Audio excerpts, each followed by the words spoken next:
Good evening, ladies and gentlemen. The Public Works Committee will come to order. We have, as usual, a general agenda and a consent agenda. There are 4 items on the general agenda. Before we get to that, there are 3 on consent. I will pull item C1 for a brief presentation. Is there a need to pull either of the other 2? I do not. We're looking at consent, gentlemen. Is there a need to pull items C2 or C3? No need at all. All right, is there a motion? Move for approval. Second. All right, if there's no discussion, those in favor, please say aye. Aye. Opposed, no. So C2 and C3 are approved. Item C1, please. And who would be available to respond to Mr. questions? Chairman, I'll kick it off if you like. Okay. The Kingstree neighborhood has approached the city about traffic speeding concerns in their neighborhood. As you recall, the council has approved a traffic calming policy that requires a study by the city's Department of Transportation, concurrence by the neighborhood that they desire the types of traffic calming devices that are identified as appropriate by the city's Department of Transportation. That process has been done. It is recommended that speed cushions be installed in order to reduce speeds.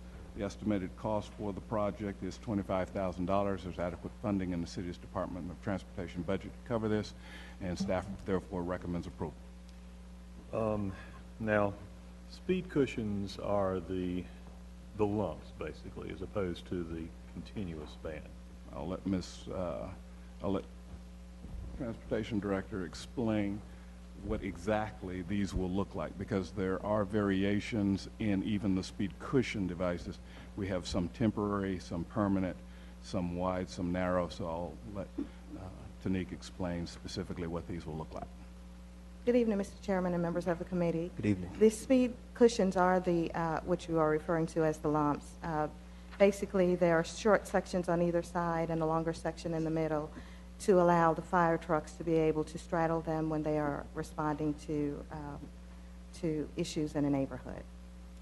And for this neighborhood, was there any accident history taken?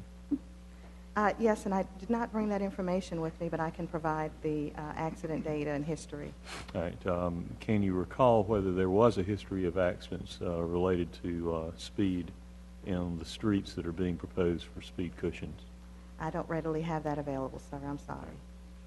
I believe this particular neighborhood is in Southeast Ward, Mr. Taylor. Is that? There's a small portion in the southeast, Mr. Chairman. Most of it is in the south. Must have been in the south. Okay. And But there is a small portion in the southeast. pardon me. I will just be candid. Probably most of my colleagues are aware that I have an abiding concern about the use of speed humps, lumps, etc. on public streets, vertical control measures. While in this case the design is one that does not have the full panoply of adverse public safety impacts, it does have an arrangement that permits fire trucks to come through without, humping over the bumps. I don't expect the same would be available for police trucks, for example, or emergency medical vehicles. I am concerned that we are using this as our first, or permitting it to be used as our first response to traffic calming concerns on a broad brush. I was the person who was pushing the traffic calming policy the hardest when it was originated in Winston-Salem, several years ago, and I will tell you candidly that if I had foreseen it becoming simply a production line for speed bumps, I would never have backed it. I think they have adverse consequences that argue strongly against their use in neighborhoods. So I'm not going to be able to support this. I'll leave it to the council member who represents part of the neighborhood if he chooses to make a motion. Well, if I may, Councilmember Bessie, with your points, I do respect them. I think that's something we should consider from a policy level. Let's look at how we do that going forward. However, some of the residents I've communicated with in certain various forms of communication, I've had a representative at the meeting, and they are overwhelmingly in support of this plan. They're very excited about the possibility of it being passed. So I think at this time, if we want to have a policy about, a conversation about policy, we can do that. But as long as it's permissible and we allow it in the current traffic calming policy, I would say that we move forward with it as presented. So I'd make the motion to approve it this time. Is there a second? I'll second. I would like to comment. Okay. Discussion. Mr. Clark. First of all, probably for different reasons, but I share Mr. Bessie's concern. I typically don't vote for these. I will second it so we can get it out of committee.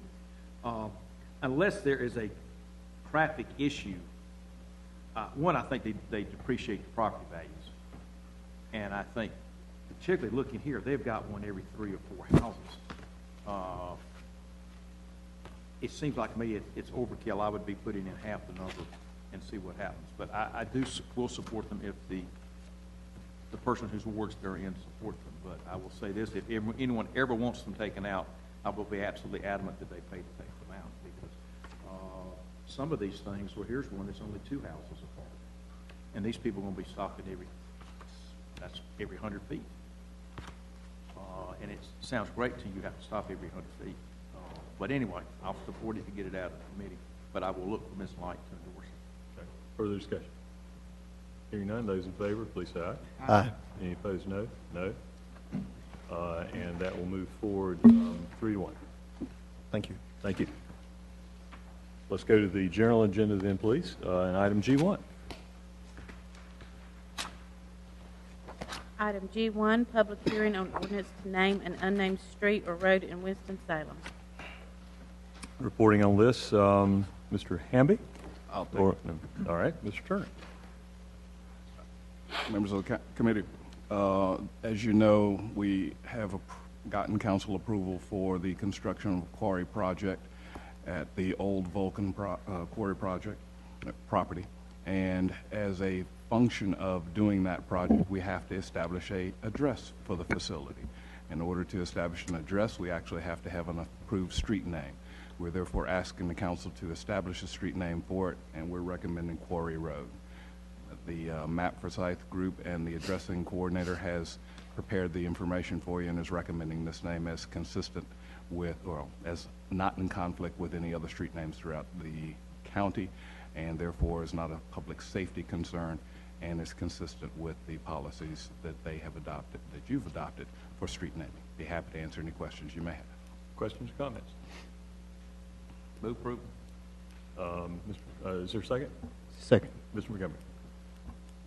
I was hoping we could go with a name, something like Obama Lane or something like that. You know, we had, and that was a joke. Yeah, we know. That's why we didn't. I just said we had a group that came and requested us to rename.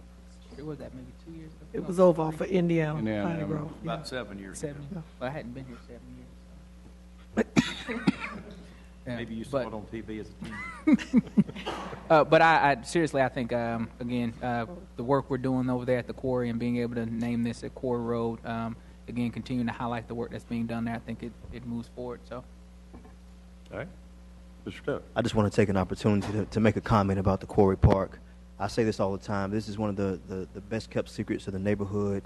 It's one of the best jewels in the state of North Carolina, and particularly in the southeastern portion of the city. The one thing that I hear, though, for those who aren't aware of where the park is where is it? And we don't know where it is. So, as we've seen in our documents, this would definitely help to improve on emergency response, but more importantly, it'll help our citizens to locate the park. It's a great name, very beneficial to the community and to the leisure district of the southeastern portion of the city. So I'll be happy to support this. Okay. Is there a motion? Already did. Oh, I'm sorry, of course. Yes, thank you. Motion's on the table to approve. Those in favor, please say aye. Aye. Any opposed? That's unanimous. Thank you. Thank you. Item G2, please. Item G3, update on Winston-Salem's Transit Authority's response to the Federal Transit Administration's paratransit compliance review. I'm sorry, item G2, please. Oh, I'm sorry. That's all right. Downtown parking analysis professional engineering firm proposal. Thank you very much. Mr. Turner. Mr. Or- Chairman, members of the committee, I'm going to kick it back All to right. Ms. Ms. McCullough. Good evening again. Good evening. What we have before you is the professional engineering, information on the professional engineering service that we have solicited for the downtown parking analysis improvement. The last time that we've done a downtown parking analysis was in 2005. We solicited proposals from engineering firms to do an update, but really more of a full-scale parking analysis to extend what we did in 2005. The analysis will include the areas of downtown from Research Park Boulevard to the west, Martin Luther King Jr. Drive on the north, First Street to the south, and as far as Green Street to the west. So we've solicited firms, we evaluated their proposals based upon years in business, work experience, staff qualifications, staff availability, project understanding and scope of services, the distance from project, and their MWBE commitment. And based upon that evaluation, we are recommending and we are actually negotiating with Kimley Horn out of Raleigh, North Carolina. We should have an item for your approval coming forth next month. So this is an information item? This is just information, yes, sir. Questions? Yes, Ms. Adams. Thank you. Could we have staff, when it comes back, or get to us what the scoring process was for these four, so we can see where they fail in their scoring, points, if that's okay? Very good. Mr. Montgomery. Yes, and my question is kind of similar in the vein, but it's in understanding the difference, is only about a 5-point difference between Davenport and Kimley Horn, and understanding that they're even a part of the team there. I know we have to go by the process that's in place on this because we're governed by statutes to do so, but I know that at least from the community standpoint, with the traffic studies and others that were done prior for downtown and others, that the entire community was extremely pleased by Davenport's performance and the work they did on that, and being able to have, again, somebody local like that heading this would be something that I personally would be interested in just because of the work that was performed. And I don't know at this point just with what that means or any difference just on the area in which they'll be working and what they'll be looking at, just the overlap of what we can look at with that. And I don't, but it's more so in terms of are we tied to this as it's presented is more so the question, I would say. We're tied to it as a recommendation to you because we have to give you a professional recommendation based upon the qualification scoring. Council's free to recommend or to choose any consultant they wish. But as far as staff is concerned, it's our obligation based upon the selection process that we've discussed with council to use that process in making a recommendation to you. But so this is not a process that we have to use in terms of that we're governed by statutes on how we have to select? Statute, well, the requirements that you're bound by is that the MWBE commitment requirements have to be consistent with what you use for your construction contracts, which we currently have a 20% goal, 20% of the points that we evaluate the proposals on are derived from their MWBE commitment. Beyond that, then there is flexibility that staff has on the other elements. What we've committed to is that we will also make 20% of the evaluation by scoring for the distance from the work site or from the project. The other weightings for the various categories are adjusted by staff on a project-by-project basis. But the 20% for distance from the project and the 20% for MWBE are commitments that we've made to council that we would have in every evaluation of projects of this type or studies of this type. But to answer your question, I mean, you're looking at the qualifications and not looking at cost. That's correct. We don't consider cost. Right. There is no cost in here. Right. Because you have to base it upon qualification. Qualification-based classification. That's what you get. Yeah, it was, and in the sense of if we did not choose the highest scored person, the highest scored firm on this, are we legally able to do that? I guess what is the basis for not choosing that firm? Is it that you feel like the scoring was not weighted properly, or wasn't scored properly, or we don't know. different? Well, I'd say I don't have the score in front of me to suggest either way, but it's in the sense of, as I said before, my only assumption is a sense of being able to know the fact that what the product we received in the past as a community and what we received on that, understanding the impact of that, and then looking at this and the closeness of those two, whether or not we get a like product by choosing them as the firm to produce that for us. So you're saying based upon their past Customer performance, service. you were not necessarily pleased, or you have some reason to believe they may not perform as well this time around? No, that they performed well, Oh, so okay. thus they will perform well again, and then they're not the top score getter in the scoring, if that makes sense. It does. Okay. We just need to see the Where that 5-point difference is. Yeah, we just need to see the information. All right, Mr. Taylor, head. Yeah, I'll be brief. I think Councilman Montgomery just kind of read out of my playbook. We're only talking about 5 points difference, and I haven't seen this scoring, Mr. Turner and Ms. McCullough, but I have seen other scoring, and there is not a major difference in 5 points. Now, if it was a 315 score versus a 410 to a 415, I would see we wouldn't have much of an argument. But we do know the work that Davenport does. They're familiar with the landscape and the layout of downtown and how it relates to the larger community. I think that they employ local people, which spend local dollars in our local community, and to me, it's a no-brainer. You always bet on the home team. If there's something that legally prohibits us from doing that, then fine. But if not, we're talking about a 5-point difference. We're talking about the local guy who employs local people. It just makes sense to me to go with Davenport in this particular issue. I have never, in my 7 or 8 years I've been on council, overstepped a recommendation from staff when they scored, they weighed it out. But to me, it's a 5-point difference, but it's almost even. And I think you always go with the home team in that type of situation. Mr. McIntosh. One question that I have, or one request that I have during the study, is I was approached by one of the downtown restaurant owners asking about what provisions we might be able to make for employee parking. So as we're doing the study, if we can look at some options, whether it be a permit parking for employees or something of that nature, that I'd like to have that included in the study and get some feedback. Yes, we will include that in the scope. Great, thank you. Just for information purposes. This is just information. Why don't I just get with staff and see kind of what that 5-point difference might be, and we can maybe discuss whether or not that option is available to go with I guess the second one. Mr. Clark. Where's Kimberly Horn from? Carry. Here. Thank you. Other information requests before this comes back? Not. Thank you, Ms. McCullough. And the chair is going to correct an oversight that he made without objection. Tell them we said hello. Out of order, Mr. Clark.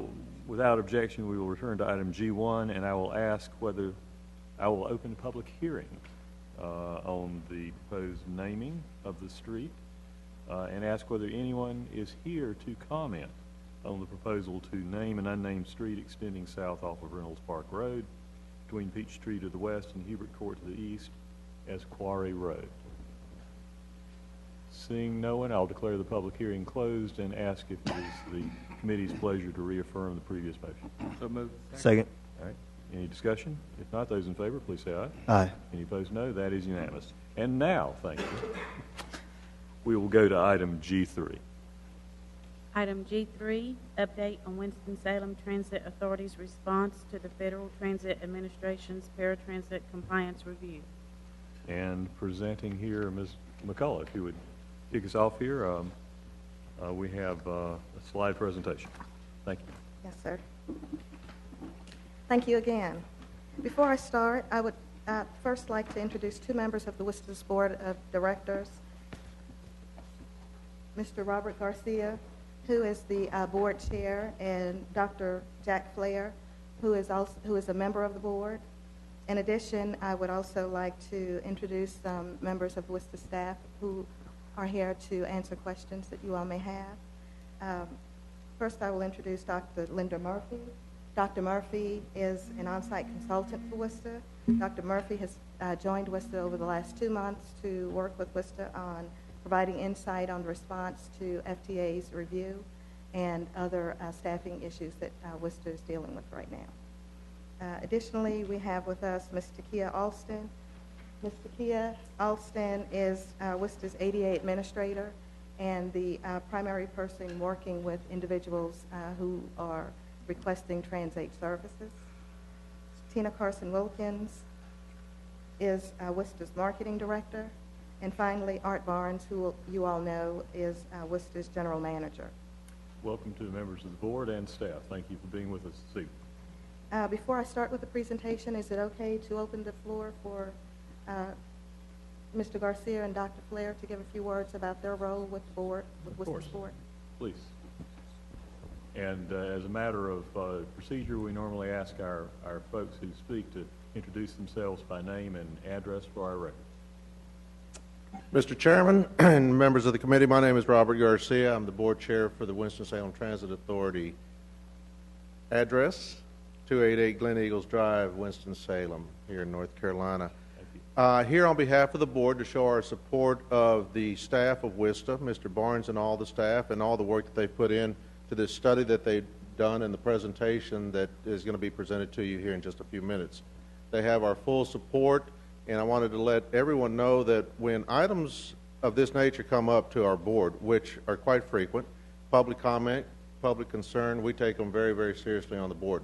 We address them with Mr. Barnes and with the staff, and I have to say that they are very attentive and nothing gets put on the back burner, as you'll see in this presentation coming up. And when it comes to public concern, especially when it comes to our TransAid passengers and ridership and the ADA, we follow that pretty strictly, and we're very much behind it. And I think that you'll find the work that was done, the due diligence and the findings, I think you'll find them very informational. So thank you for having us this evening. Thank you.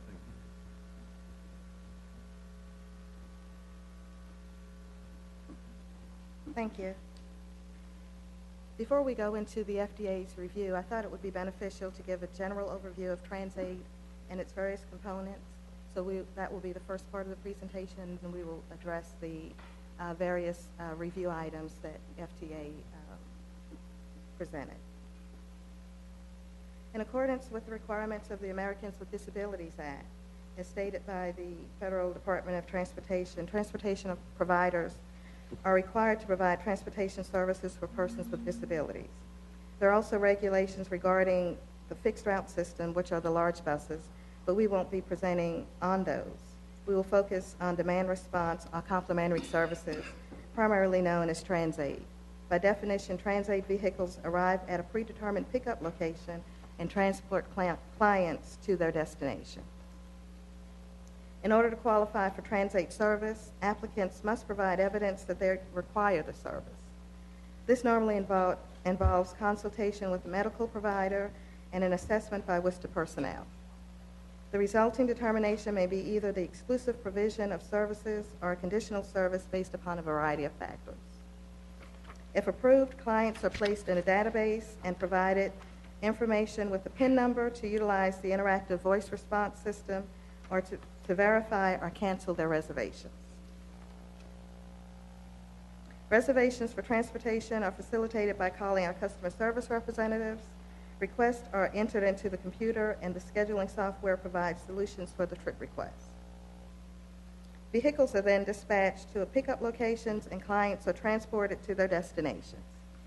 These vehicles are specially equipped to accommodate the disabled community. The vehicles are equipped with either hydraulic lifts or fold-out platforms to board vehicles, along with equipment designed to secure the vehicle chair while in transit. Drivers are trained as much as 2 months before they are independently operating a vehicle. The highest priority is the safe transport of our clients.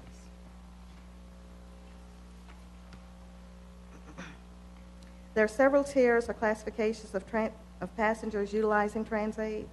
TransAid also contracts with Medicaid and the Area Agency on Aging, which is Title III. However, for the purpose of this presentation, we will concentrate on the tier associated with ADA. Under the FTA ADA regulations, FTA-funded services are required to operate in a geographical area within 3/4 of a mile of fixed route. The map that you see is a map of our existing routes, so we are provided to provide service within 3/4 of a mile of any of the routes on the existing routes. As a matter of policy, ADA clients are required to pay a fare of 50 cents per trip. However, in 2006, the Board of Directors instituted a policy that exempted anyone who received Medicaid from paying a fare. While it was benevolent in intent, we believe this policy, along with the changing demographics, has contributed to the enormous growth in demand for TransAid service. This slide gives a comparison of fares for cities in North Carolina. Fares range from a high of $4 for a one-way trip in Wilmington to a low of $1.50 per trip in Greensboro.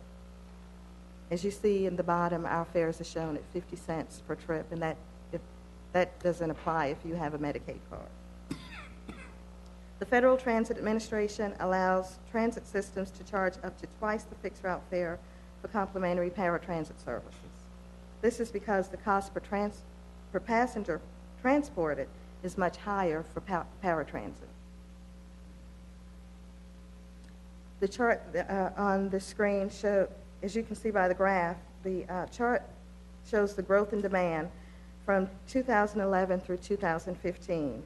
In 2011, we had 129,653 trips. By the end of this fiscal year, we're projecting 205,015 trips.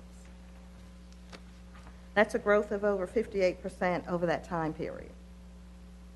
If we overlay the percentage increase in the budget for TransAid over the same time period between fiscal years 10-11 and fiscal year 2016, the budget increased 39%.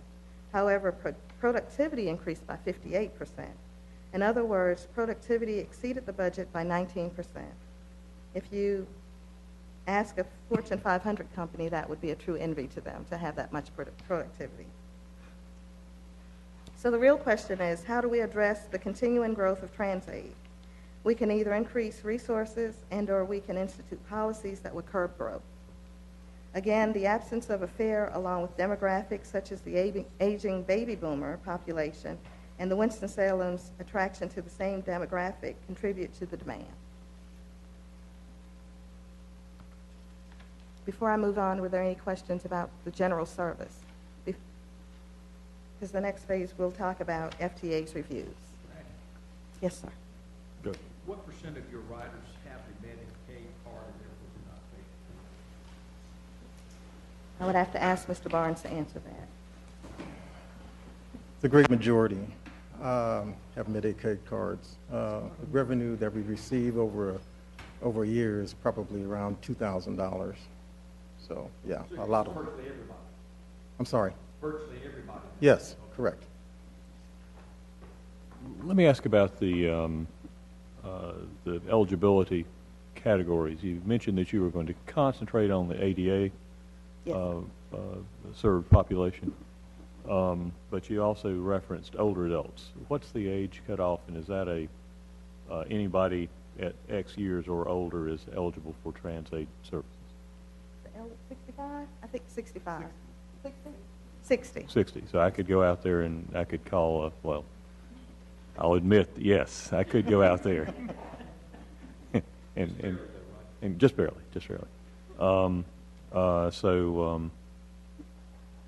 But since I don't have a Medicaid card, I'd pay 50 cents a ride. Yes. But if I use the fixed route service, which happens to be a block and a half from where I live, I pay $1 a ride. Okay. Is it $1? It's 50 cents for Senior? And it's one way. Right. But each way, okay. 50 cents each way. Right. I have some other questions. I'll hold them later. Please go ahead. Any other questions at this point? All right, please continue. The ADA review responses. The ADA review included 16 corrective actions to be addressed. The items on this presentation will be categorized by impacts to the following areas. Either additional funding will be required based upon the corrective action It will require a policy revision or documentation will be required, or it could be a combination of the three. The first corrective action requiring additional funding. The requirement states that within 60 days of receiving the final report, WISTA must modify its pickup window to be no longer than 30 minutes. WISTA must also develop a plan to improve its on-time performance for pickups and related tracking methods to reduce the substantial number of untimely trips. WISTA has worked to modify the pickup window to reflect passengers being picked up between the window to be between 15 minutes before and 15 minutes after the pickup time. I'm sorry, I didn't address additional funding. The additional funding, the effect of the additional funding would have to be additional drivers needed in order to meet those requirements. Let me ask a question about that. Would need additional drivers? Would we need additional vehicles as well? Yes. All of the above. Well, vehicles and drivers, yes, sir. Go ahead, please. WISTA must develop a plan to ensure that particular riders do not experience trips of excessive length. WISTA has developed a plan to reduce the excessive onboard time. The plan involves increasing driving personnel, acquiring new vehicles, and the application of the mobile data terminal technology. All additional funding items. Have we developed a cost yet for what we expect to have to invest to do so? I doubt it. I know that we've got 12 buses, Trans-8 buses, already in the budget to come on board, and then we have requested additional staff in next year's next fiscal year. For a future discussion, could you please calculate the costs of compliance so that we know what we're investing here? Yes. Thank you. The vans are, or the, what we call cutaways, are approximately $120,000 each per unit. And then beyond that, 7 additional drivers, maybe 40, 45,000 each. Yeah. You don't have to do it on the fly, just if you can get us that number, please. Thank you.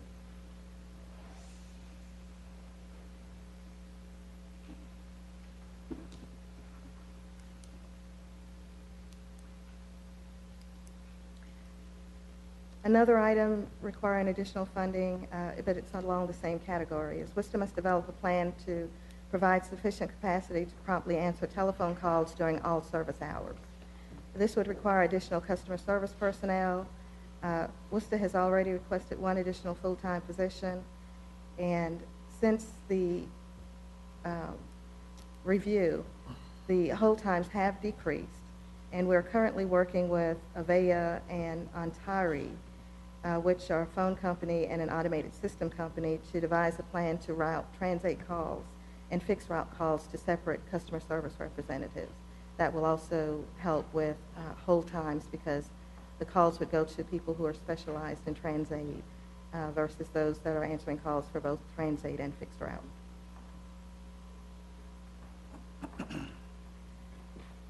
Another item in the same category would be that WISTA must develop a plan to reduce the high proportion of late drop-offs. And WISTA has developed a plan to reduce the excessive onboard time. The plan includes increasing driving personnel and acquiring new vehicles, and also the mobile data terminal technology, which I mentioned before.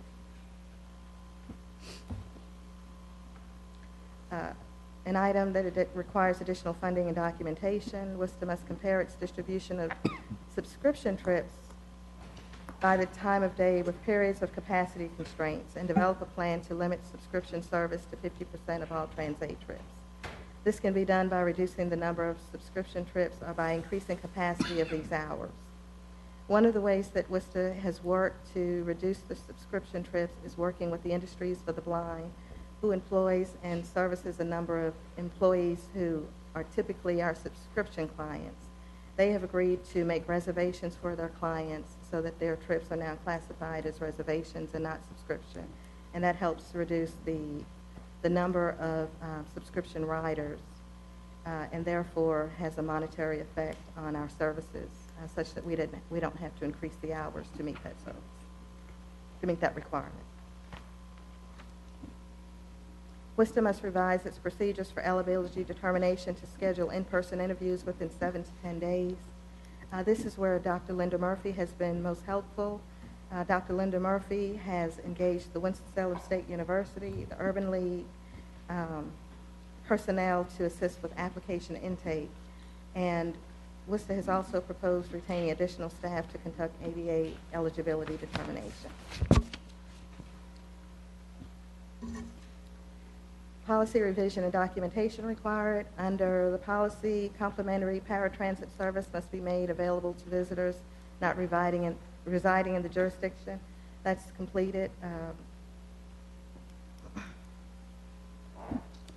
Policy revision and documentation required. WISTA must completely cease all suspensions under its existing no-show policy and reinstate service to those under suspension. They must revise its no-show suspension policy to incorporate frequency of scheduled trips that result in no-shows or late cancellations. Ensure that it excuses no-shows or late cancellations that are beyond a rider's control. Collect and analyze pickup data that ensures its tally of no-shows is reliable. This is completed. We'll also use the mobile data terminal technology to collect data, which will be helpful in helping to make sure that to document that we are meeting this requirement.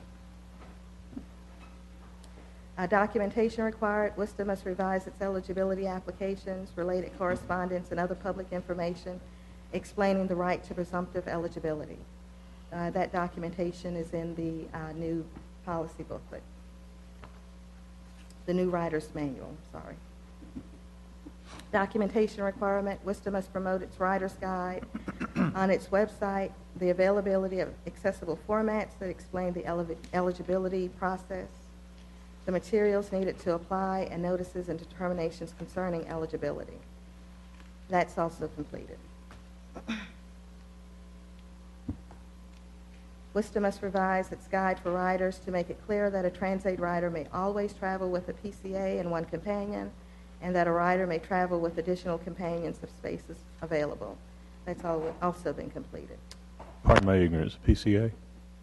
Personal. Thank you.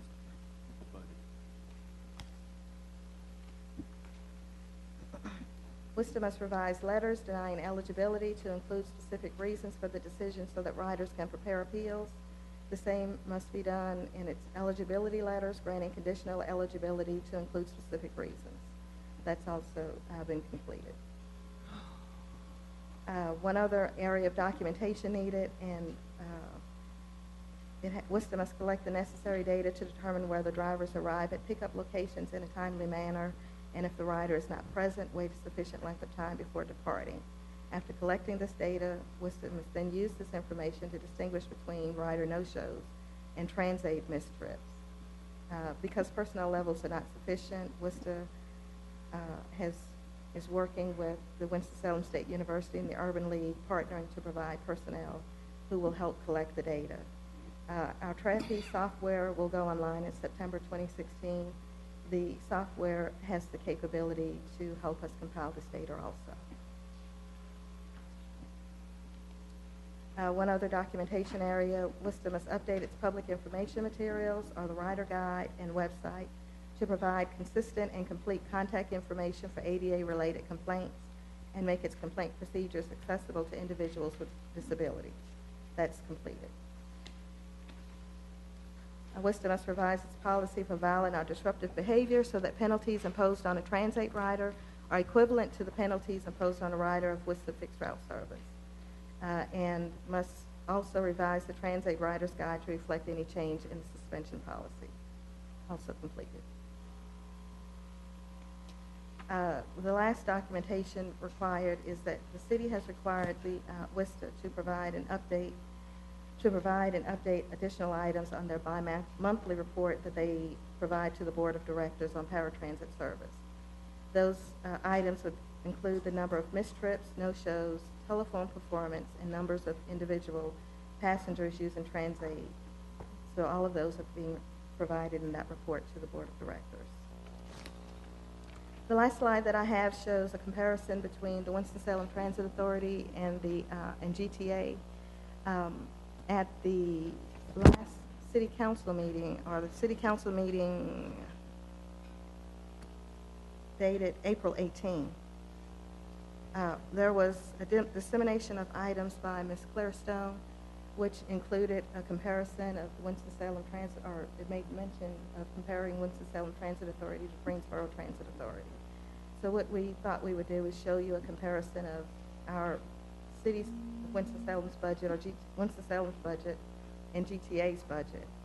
Also showing the trips per week, comparison, the fee and fare charge, the number of paratransit vehicles, the type of services provided, which you will see that the Winston-Salem Transit Authority provides services not only for just ADA, but also for dialysis, nutrition, Medicaid, and senior trips.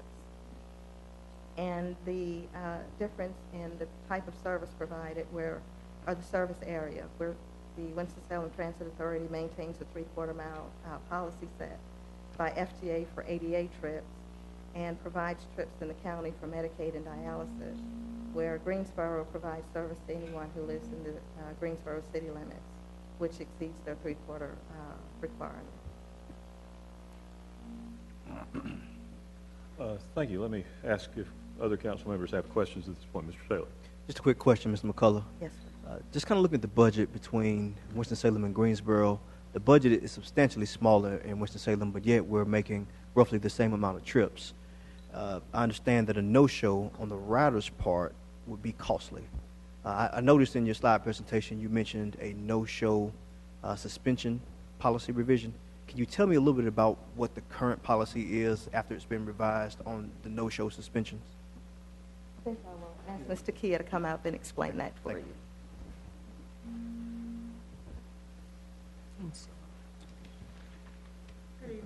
Good evening. Takia Alston, address 2042 Waterstone Lane in High Point, North Carolina. The current no-show policy is basically we calculate an individual's trips or scheduled trips for 1 month, and we divide the number of no-shows by the number of trips. If the percentage of those trips is 15% or more, then they will actually receive a warning letter from us.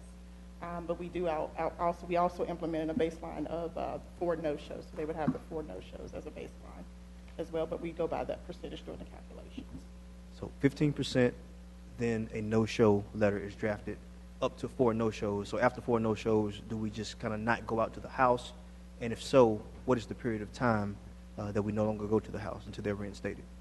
Well, no, once we provide that initial letter, we still go out to the home. It's just a warning letter. If that behavior continues, then it will go into a suspension of 5 days, 10 days, 15 days, and then it actually jumps to 30. So you're actually looking at a real problem there. So we do have the right as a transit agency to suspend services for a period of time if it causes a problem with our productivity, which it could potentially. Thank you. Yes. How does that compare? I'm sorry. How does that compare to, say, the Greensboro policy? Greensboro, I believe they have I think it's a minimum of 3 no-shows as their baseline. I apologize, I don't know the exact policy off the top of my head. So, but I know it's a baseline of 3 no-shows as a minimum that you could receive. And what, do they have a warning letter Yes, first sir. time out, and then do they have suspensions? I believe so. I believe it is, but I don't know what that suspension policy is, but we mirrored one from Dallas. Okay. That's our new policy. Mr. Clark? Do you have, is this sorry. much of an issue? Do you have any no-show? We do have quite a few that come up, mostly with those individuals who use our service for dialysis transportation. But we do have quite a few for those who just use it for demand response trips as well. Mr. Governor? Well, I have not as many questions and more comments and just basic assessment of information I've seen, reviewed, and what's been presented. And for the most part, even some of the deficiencies that were looked at and the things that were addressed and concerns is that it appears to me that we have challenged WISTA in particular, TransAid, to operate and provide a service at what appears to be a very high level and does not adequately have the resources to perform at a level I think that helps to provide, because many of those require additional people that needed to be in place or other services in terms of when you look at the actual quality of service that people receive. So the question that I have is, realistically, when you look at the operation and the constraints, and I think it's not just Worcester, but I think we've pushed many areas of the city to do this, is provide services with very few resources to actually do that. So the question is, within, the constraints of financial constraints, do you feel that some of these challenges that may have been brought up are based upon the fact of financial, not having the financial resources in place to actually provide or meet some of the other standards that's there? Is that part of the challenge, or?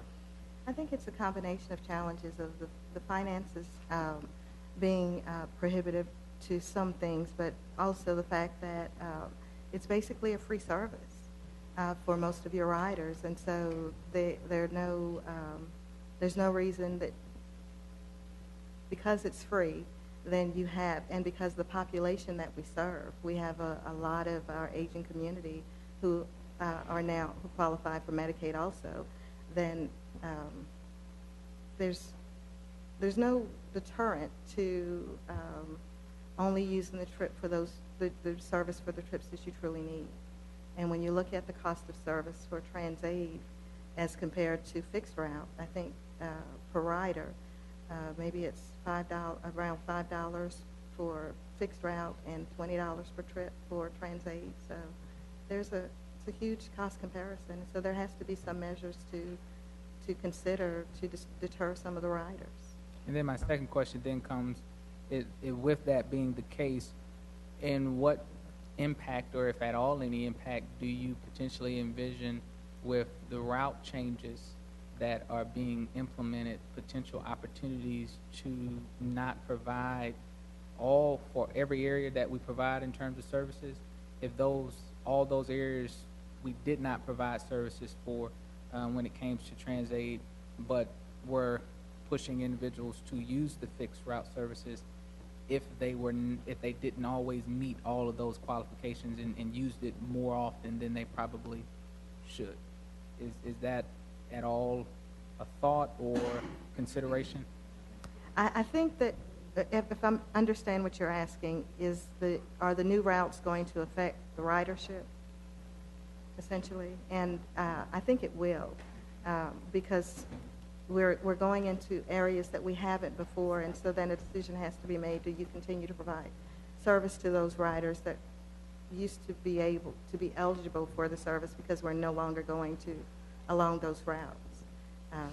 And it's going to, I think that's a decision that someone will have to make as far as a policy decision, because it will affect the population. I like the way you put that. That's a decision that someone will. I think the someone's are sitting up here. Right. Ms. Adams. Thank you, Chair. A lot of some of my questions are somewhat similar to what the other council members have said. Again, it goes back to, as Councilmember Montgomery said, we have, over the years, robbed Peter to pay Paul when it came to budget decisions, and we did it based on what we thought was the best decisions at the time. Mine are basically informational type things that, like an auditor does.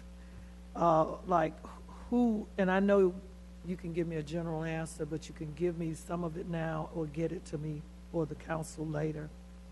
Who is responsible to ensure the compliance of Worcester TransAid policies and procedures? When I say that, I mean, who is reviewing the policies and procedures to ensure that we are compliant, and who is getting with our customers to see when maybe we have moved too far to the left or too far to the right, and they have been telling us, but we might not have heard their cry until now we're at this point with 16 notice of violations or compliance issues, non-compliance. Who, again, is reviewing to look at what our policies are now versus benchmarking us against the rest of the cities like you've just shown us some of the others? And at that point, besides the commission, who is letting the Public Works Committee know, as well as the council members, sometimes when you know information, and I know how the chain of command works, some people don't like to disclose information to us until some other people have seen it.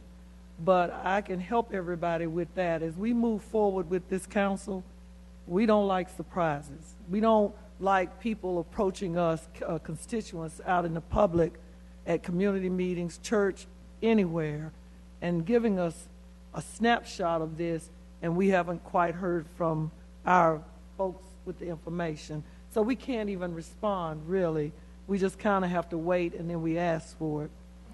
Again, who's responsible to ensure? I know we answered all of this in these 16 no's, but who is responsible to ensure that the website, social media updates are done just like we expect that website? Because sometimes when I go look at the website, it's not correct.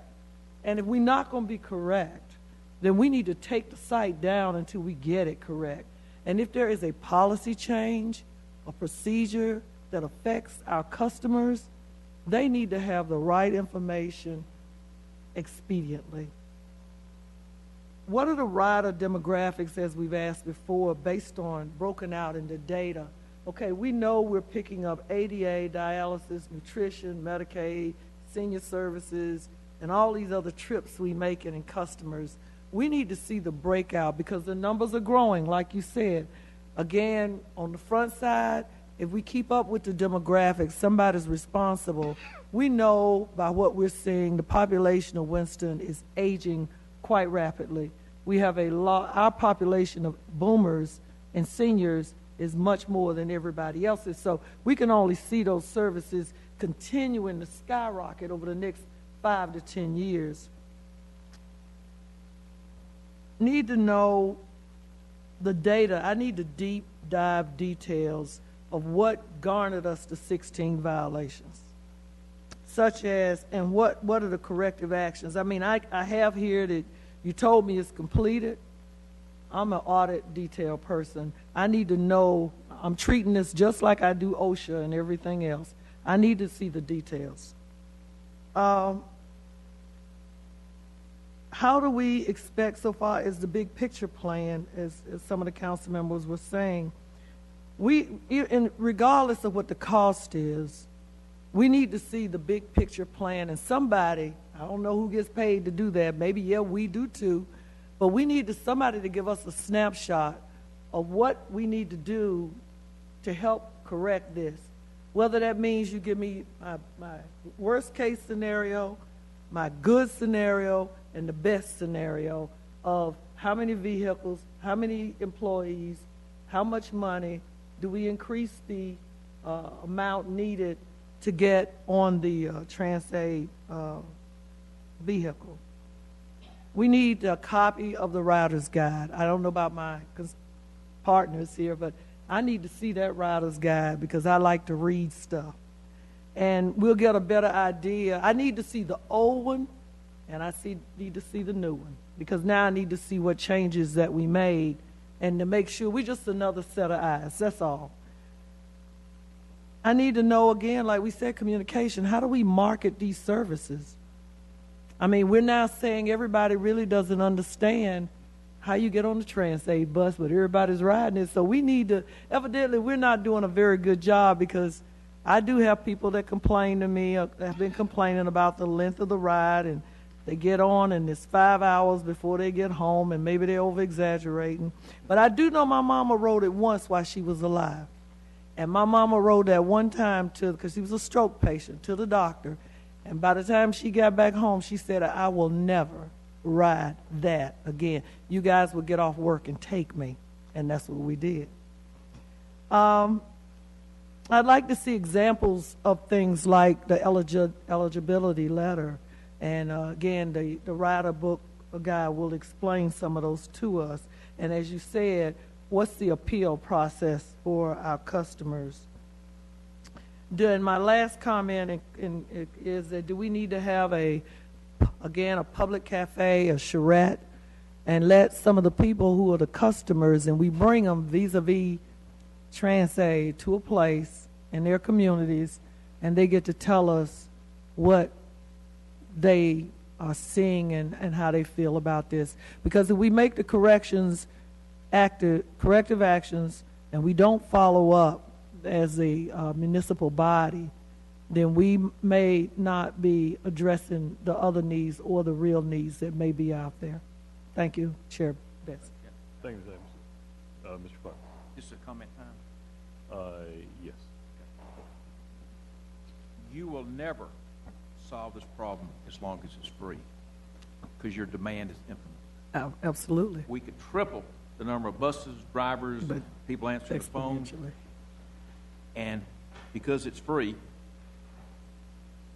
people will use it 10 times a day instead of 2 times a day. And this is a taxi service. This isn't a bus service. They pick you up at your house and they take you where you want to go. Imagine if the Uber or the yellow cabs were free in this town, you'd use them all the time. I want to go here, I want to go there, whatever. So you cannot solve this problem by hiring more people, because the better service you give, the more we're going to use it, because your demand is infinite, because you're not charging anything for it. And so we can sit here and talk all day, but it's all someone's got to do is pick up the phone and call, and they get a free ride from point A to point B.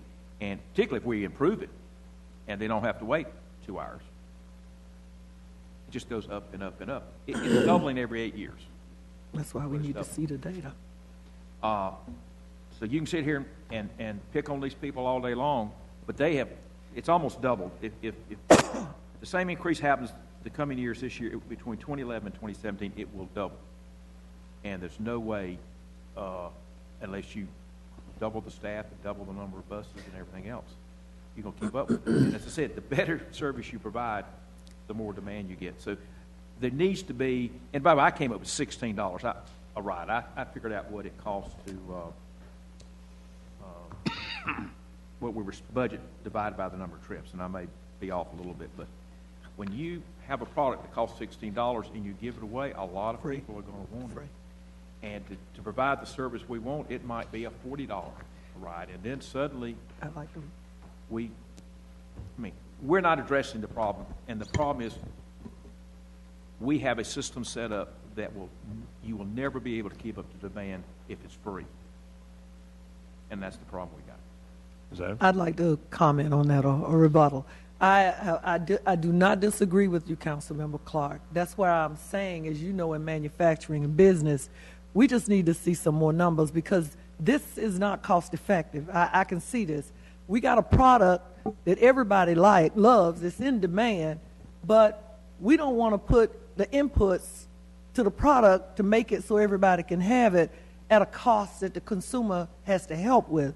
Right now, that's why I'm saying, if we benchmark us against the other cities, yes, we are way behind, but we need to now readjust our product brand. You know, there's, like she said, there's going to be some hard decisions that we're going to have to make. Who can get on the bus and who can't get on the bus? And if you get on the bus, how much is it going to cost? And we're going to have to bear that from the community, because at the rate we're going right now, and by the way, I'm not beating up anybody. I'm just expressing what I know is, if we don't look at this just like we do everything else, the budget, there are certain things we can afford, certain things that we can't, and the hard decision starts with us to help our constituents understand this service, just like taxes and the transit buses, we're below everybody. A constituent stopped me last night at a community meeting. They're not happy with the bus services. We're getting ready to do the routes.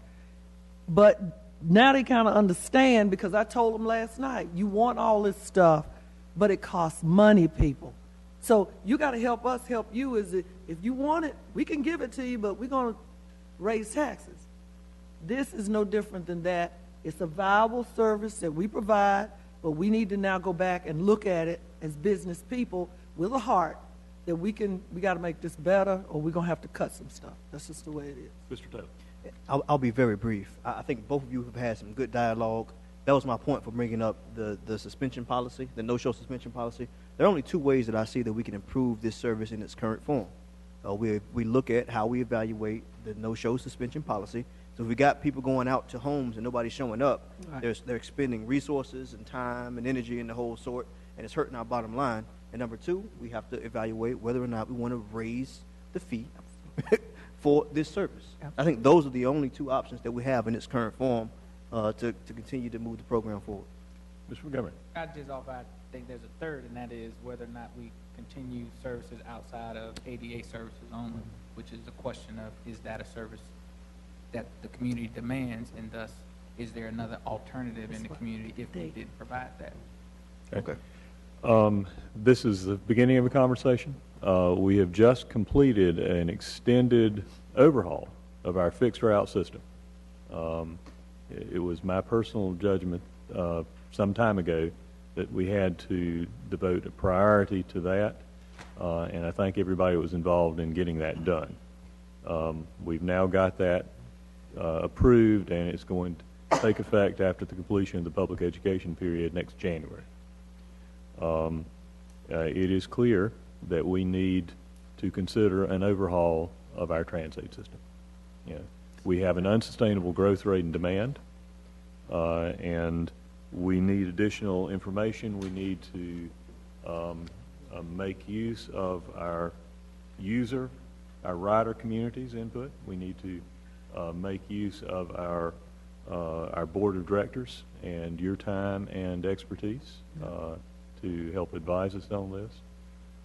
And I think that it's clearly a consensus of this committee that we want to undertake that process of a systematic evaluation of everything from what services are provided to whom, in what geographic area, at what participation in cost from riders, and how we translate that into the best quality service for the riders. I'm going to suggest that we put this back on our committee agenda for further discussion in either 2 or 3 months, because I'd like to give the WISTA board an opportunity Correct. to discuss this sort of charge for a comprehensive evaluation of Transaid. And I would like to ask staff to provide a copy of the information that you provided us today to Ms. Stone and the rider group that she represents, as well as the additional data that we've requested today. And I have a couple more information requests for not immediate response, but for development. What revenue would we get from fares at different levels? 50 cents, $1, or something closer to what Greensboro charges. Take a look, please, comparing demand growth experience from other jurisdictions and the degree to which we have evidence for price sensitivity.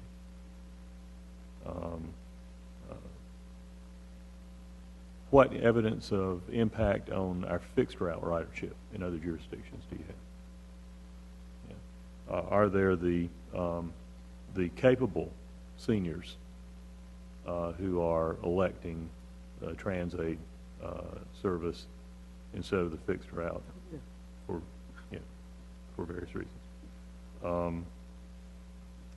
I had other questions about the service issues and the responses that have already been answered. Clearly, the theme is, we don't have the resources to provide the service in response to the level demand that we're getting. That, as has been pointed out, we're going to need to bring our resources available to match up with the service demand. So we need both information on in detail what it's going to cost to do that, and what impacts we would have in terms of demand and the price sensitivity and the demand from getting part of that pool of resources from changes in rider fares. Realistically, do we need 2 months to work on that before another presentation, or 3? Mr. Chairman, 2 things I'd point out. One, some of this information will come to you as you review the budget next month.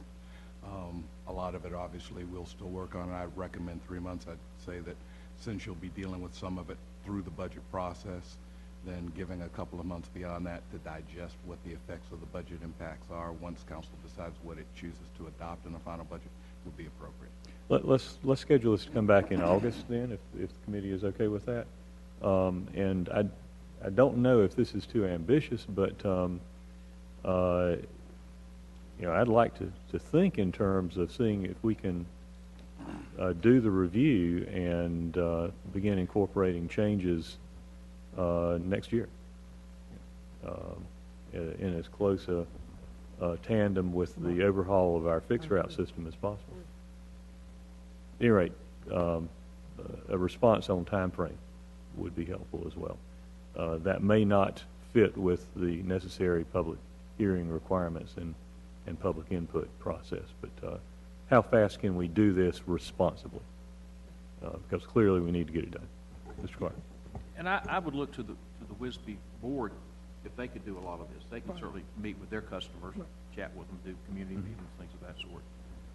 And by the way, there was a short time period when we did. I thought we charged $1 a ride, but my memory may be slipping. But it'd be interesting to see what the ridership was before, during, and after. I think you'll see it dip and then right back up when we did away with it. And at a future point, we'll invite public comment. I don't think we haven't got our questions and our data lined up yet, but we'll want to, in addition to doing so at the WISTA board level, we'll want to do so at the committee level too. So, any other information? Again, and maybe I already stated, thank you, Councilmember Bessie.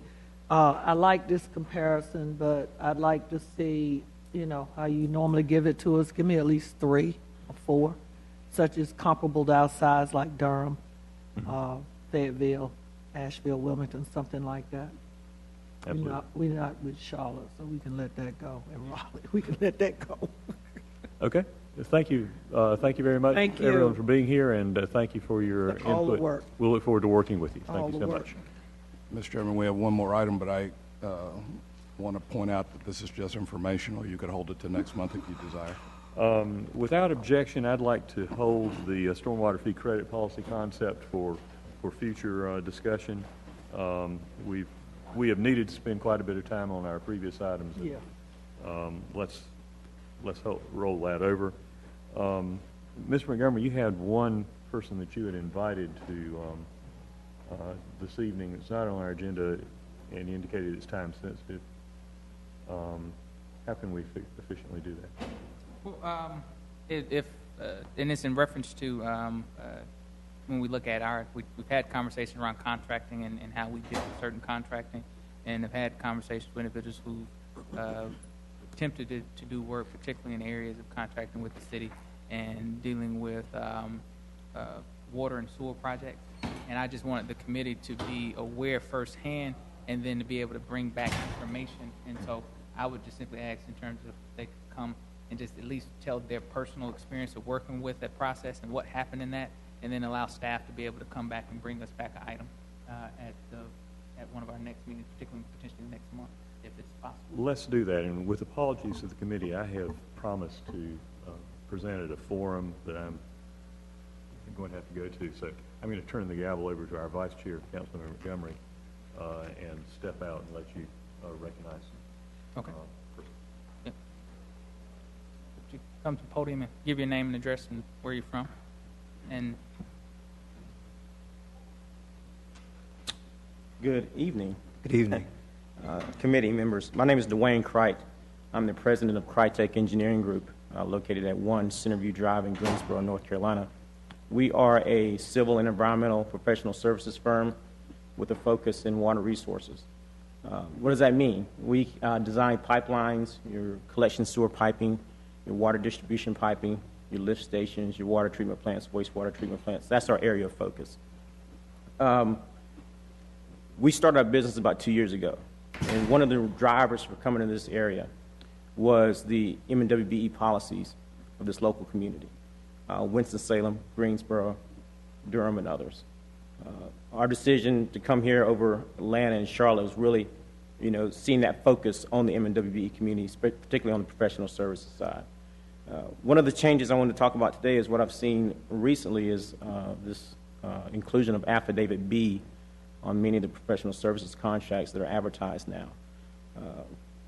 I saw the affidavit really, it started in April of this year.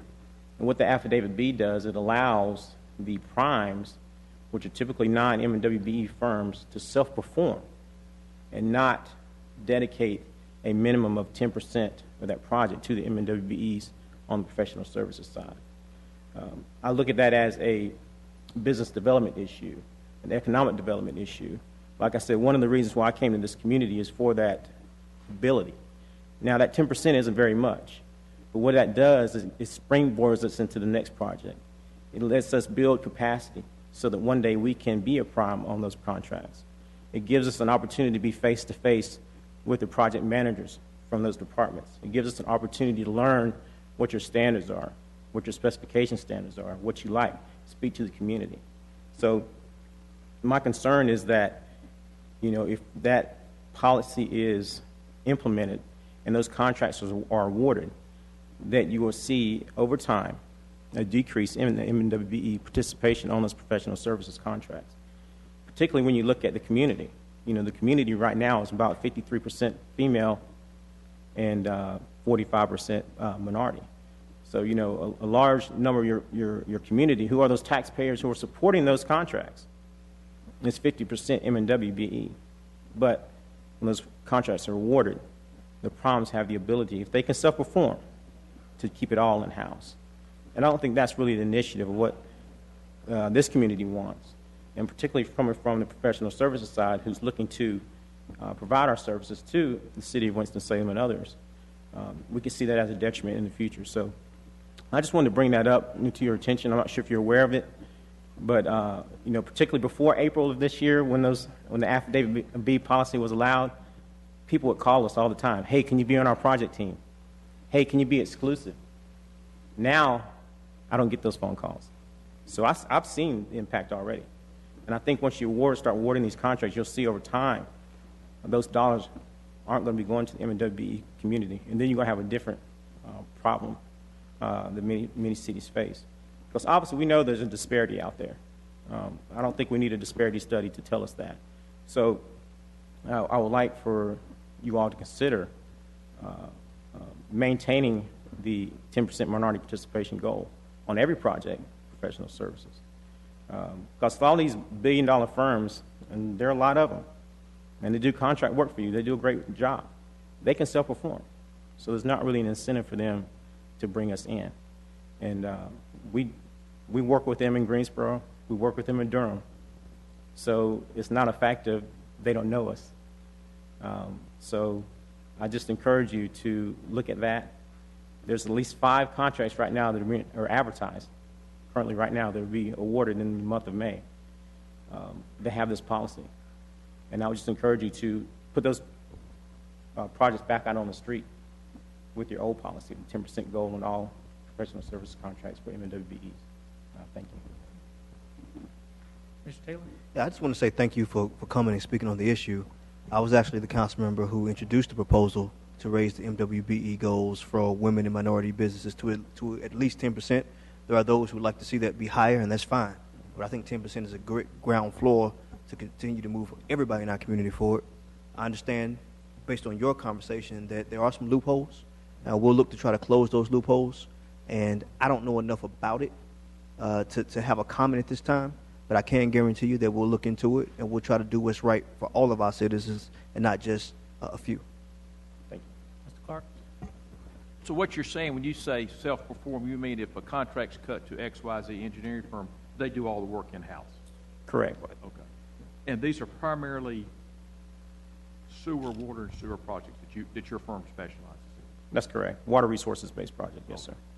And do we normally see those, or does the Utilities Commission handle those? Commission. Utilities Commission does? Correct. Okay. And this Affidavit B, and I'll maybe look to our attorney, is this something new, different?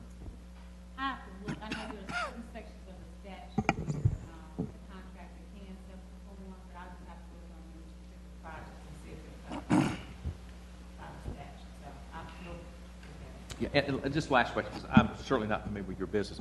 Are these folks that do this type of work, are they tend to be specialized type engineering firms that tend to specialize in this area versus building roads or something? No, it's many of those firms have divisions that also build roads. So we're talking about, a lot of these firms are billion-dollar firms who have multiple divisions. They do power, hydropower, transportation, water resources. So yes, sir, they do a lot of things. Thank you. Any other questions? Again, I say thank you for coming and sharing that. I would think it was important for the committee to be able to hear that firsthand so that we can be able to ask the questions and challenge where we need to. And even though with some of these areas in terms of the City County Utilities Commission and where they played a role in this, that we have appointees that serve in that area, and we have to make sure that if we have a policy and a process here as a city in terms of what we want, that's the same thing that we expect from City County Utilities, especially with the increased rates and what taxpayers are going to pay. We think that all taxpayers would deserve and would desire that we have the same process across the board. So again, thank you, and we're going to have some more information that will come back to the committee. Thank you for the opportunity. All right, thank you. If there's nothing else before the committee, I would just ask staff, I was out of town last week, and you folks had a meeting Friday morning on job or human resources in the community. What, could somebody get me a hard copy of that if it's available? We get a hard copy of that presentation. I'll check. Just whatever. I don't think we will, but we'll. Well, can they send me something I can Yeah. look at on my PC with you? Thank you. Just follow that. okay. Mr. Turner, anything else? No. All right.